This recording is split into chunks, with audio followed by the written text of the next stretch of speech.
નમસ્તે મિત્રો, આજે મ્યુચ્યુઅલ ફંડની અંદર ટોપિકની અંદર હું એસડબ્લ્યુપી વિશેની માહિતી આપીશ. એસડબ્લ્યુપી શું છે? ચલો એક ઉદાહરણ દ્વારા સમજાવું. ક્રોમ ઉપર તમે dhaniધર ટાઈપ કરો, જેના ટૂલ સેક્શન્સની અંદર જુદા જુદા કેલ્ક્યુલેટર્સ આપેલા છે.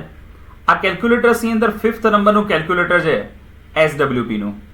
હું તમને એક અહીંયા એસડબ્લ્યુપી નું એક્ઝામ્પલ આપું છું કે કોઈક ઇન્વેસ્ટર્સ કે જેણે વન ટાઈમ 50 લાખ રૂપિયાનું ઇન્વેસ્ટમેન્ટ કરેલું છે.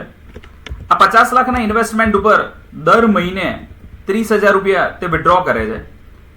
તો 20 યર્સનો એક ટાઈમ હોરાઇઝન્સ લીધેલો છે, જેમાં માર્કેટે 12% રિટર્ન જનરેટ કરેલું હોય.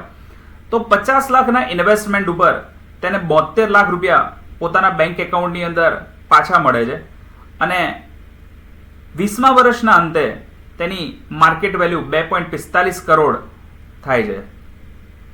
આ જે પાવર ઓફ એસડબ્લ્યુપી. આ વિડીયો તમને કેવો લાગ્યો જરૂરથી જણાવશો.